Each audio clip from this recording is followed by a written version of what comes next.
কিন্তু মোহাম্মদী মসির কর্মী হিসাবে কাজ কর্মরত অবস্থায় আর ইবাদতরত অবস্থায় শাহাদাতের মর্যাদা লাভ করেছেন। আল্লাহ তাআলা তার পদমর্যাদা উন্নীত করুন।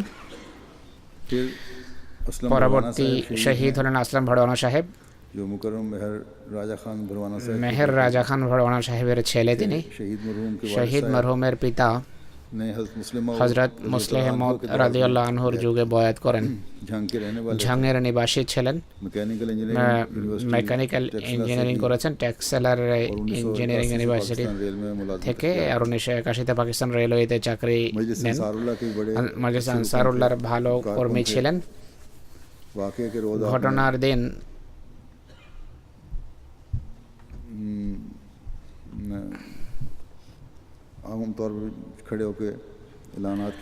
মসজিদে তিনি এলান করতেন।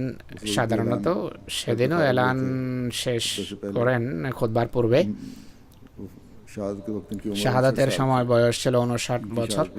দারুজিকের এই শাহাদাতের ঘটনা ঘটে। নাসিম মেহেদি এবং পরওয়াজি সাহেবের তিনি ব্রাদার ইন ল বা বোনের স্বামী ছিলেন। মৌলভী আহমদ খান নাসিম সাহেব তার শ্বশুর ছিলেন। পাকিস্তান রেলে মেকানিক্যাল ইঞ্জিনিয়ার ছিলেন, চিফ ইঞ্জিনিয়ার ছিলেন, 20তম গ্রেডের অফিসার ছিলেন। 21তম গ্রেডের জন্য ফাইল জমা করেছেন। কয়েকদিন পর পদোন্নতি হওয়ার কথা, কিন্তু আল্লাহ তাআলা তাকে সেই মহান মর্যাদা দান করেছেন যার সামনে এই গ্রেড আর এই পদোন্নতির কোনো অর্থই নেই। তার সম্পর্কে কর্মরত এক খাদেম বলেন যে জনাব আসলাম ভরওয়ানা সাহেবকে বেসমেন্টে পাঠানোর চেষ্টা হয়েছে, কিন্তু তিনি অস্বীকার করেন। বলেন যে আমি এখানেই থাকবো, আপনি অন্যদেরকে বেসমেন্টে নিয়ে যান। তিনি হলের বাইরে উঠানে বের হন অন্যদের দেখাশোনার উদ্দেশ্যে। দরজা খুলতেই সন্ত্রাসী তাকে গুলি করে। শহীদ মরহুম গুরুত্বপূর্ণ অনেক পদে ছিলেন। রাওয়ালপিন্ডি এবং লাহোরের সাবেক কায়েদ হওয়া ছাড়াও সেক্রেটারি তরবিয়ত নৌবাহিনী, সেক্রেটারি লাহোরের হান্ডুগুজরের কবরস্থানের তত্ত্বাবধায়ক, দিনরাত পরিশ্রম করতেন। বড় সাহসী বীর আহমদি ছিলেন। চাকরি উপলক্ষে যখন কোয়েটায় অবস্থান করছিলেন তখন জিয়াউল হক একবার সেখানে আসে। রেলের কর্মকর্তা হিসাবে তিনি সামনে আসন পান। যে অনুষ্ঠানে হচ্ছিল সামনে এসে বসেন তিনি। আর সে যুগে সেখানে কালেমার বিরুদ্ধে, আহমদীদের কালেমা পড়ার বিরুদ্ধে অভিযান চলছিল। নতুন নতুন অর্ডিন্যান্স তখন জারি হয়। কালেমার ব্যাজ পরিহিত ছিলেন, সামনেই বসেন। গভর্নর তাকে বার্তা পাঠায় যে হয়তো পিছনে চলে যান বা কালেমার ব্যাজ আপনি খুলে ফেলুন। তিনি উত্তর দেন আমি কালেমার ব্যাজও খুলতে পারি না, আর ভয়ের কারণে পিছনেও যাব না। আপনি যদি চান আমাকে ঘরে পাঠিয়ে দেন, অর্থাৎ চাকরি থেকে আমাকে ফারিক করে দেন। তিনি নিজ অবস্থানে অনড় ছিলেন।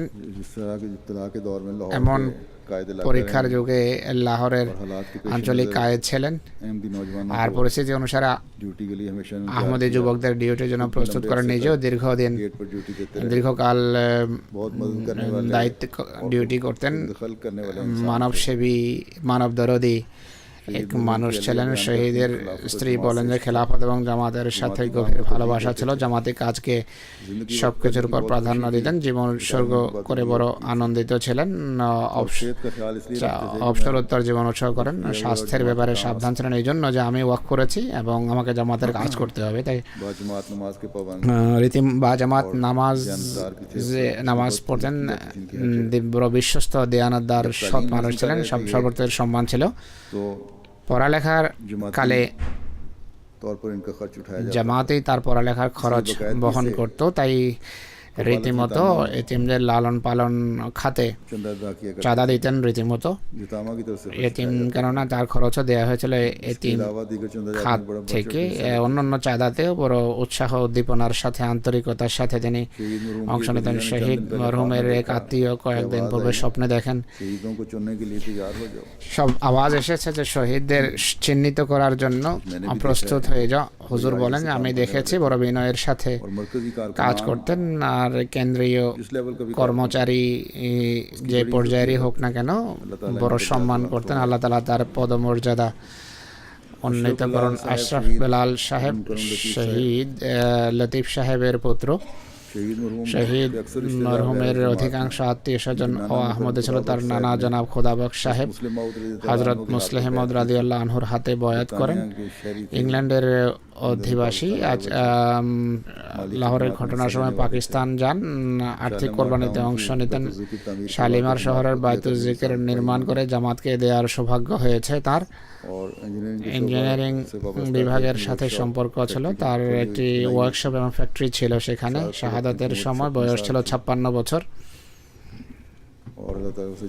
আল্লাহর ফজলে সেক্রেটারি তারিখে যদি হিসাবে জামাতের দায়িত্ব পালন করছিলেন।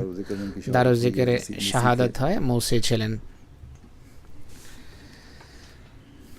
তার বাম কাঁধের পিছন দিক থেকে বুলেট লেগে সামনের দিক থেকে গুলি বেরিয়ে যায়, আর হাত দেহের কাছে এনে পকেটে দেন এবং ফোন বের করে ড্রাইভারকে ফোন করেন যে আমার গায়ে গুলি লেগেছে, কাউকে বলবেন না। তার ঘাড়েও একটি গুলি লাগে। এক বাচ্চা যে শৈশব থেকে তার কাছে ছিল, নিসার আহমদ তার নাম, তার সম্পর্কে যারা দেখছিল তারা বলল যে সেই তিনি যখন পড়ে যাচ্ছিলেন সে বাচ্চা তাকে নিজের কোলে নেন। পড়ন্ত অবস্থায় তার মাথা উঠিয়ে তার হৃদস্পন্দন আছে কিনা তা দেখার চেষ্টা করেন। তখন সন্ত্রাসী বৃষ্টির মতো গুলি বর্ষণ করে। এভাবে নিসার আহমদও শাহাদাত বরণ করে।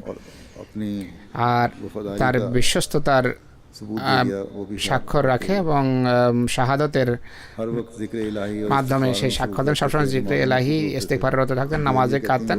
স্ত্রী বলেন যে আমরা যে কারণ জিজ্ঞেস করলে বলতেন যে আমি আল্লাহর প্রতি কৃতজ্ঞতা জানাই, আমি যোগ্য ছিলাম না। মানব সেবা এবং আর্থিক কোরবানিতে অনেক এগিয়ে ছিলেন, অগ্রগামী ছিলেন।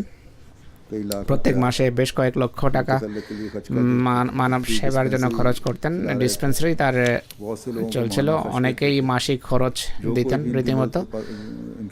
সাহায্যের জন্য যে কেউ কাছে আসতো তিনি তাকে বলতেন যে অন্য কারো কাছে যাবে না, আমি তোমাকে সাহায্য করব। আশরাফ সাহেবের আচার আচরণে 2 মাস থেকে পরিবর্তন দেখা যাচ্ছিল। স্ত্রী বলেন যে সব কাজ তাড়াতাড়ি কমপ্লিট করাচ্ছিলেন। ইংল্যান্ডে ঘরের দেয়াল উঁচু করে স্ত্রীকে ওসিয়ত করেন যে তুমি এক চাকরানি নিয়ে যাও পাকিস্তান থেকে। তার ভিসার কাজও শেষ হয়েছিল সাথে আনার। শাহাদাতের 15 দিন পূর্বে বিভিন্ন কাজ করার আমাকে নসিহত করেন। আমি বলি যে আমি এটি করতে পারবো না। তিনি বলেন যে তুমি পারবা। আল্লাহ তার পদমর্যাদা উন্নীত করুন। ক্যাপ্টেন রিটায়ার্ড মির্জা নঈম উদ্দিন সাহেব মির্জা সিরাজউদ্দিন সাহেবের ছেলে, গুজরাতের অধিবাসী ছিলেন, ফাতেপুরের। পরিবারের সর্বপ্রথম তার দাদা বয়াত করেছেন। মির্জা মোহাম্মদ আবদুল্লাহ সাহেব দরবেশ কাদিয়ান তার জ্যাঠা ছিলেন। শাহাদাতের সময় তার বয়স ছিল 56। দারুজ জিকিরে শহীদ হয়েছেন। শহীদ মরহুমের স্ত্রী তার শাহাদাতের কথা উল্লেখ করতে গিয়ে বলেন যে জুমার দিন মেয়ের ঘরে তিনি খাবার খেতেন। আহত অবস্থায় 2টার দিকে ঘরে ফোন আসে, মেয়ের কাছে ফোন করেন যে মায়ের খেয়াল রাখবে। এরপর আমি ফোন নিলাম। তার স্ত্রী বলেন, জিজ্ঞেস করেন যে কেমন আছো, উনি বলেন যে ঠিক আছি। তিনি বলেন যে খোদা হাফেজ। ছেলে আমার খবর নেন। 2 ব্যক্তিকে সামরিক দৃষ্টিকোণ থেকে কিভাবে প্রাণ রক্ষা করতে হয় তা শেখান, যার ফলে উভয় নিরাপদ ছিলেন। ইনি মেহরাবের কাছে দেয়ালের সাথে বসা অবস্থায় শাহাদাত বরণ করেন। তার পেটে গুলি লেগেছিল। সেই ঘটনায় তার ছেলে আমের নঈম আহত হয়। আল্লাহ তাআলা তাকে পূর্ণ আরোগ্য দান করুন।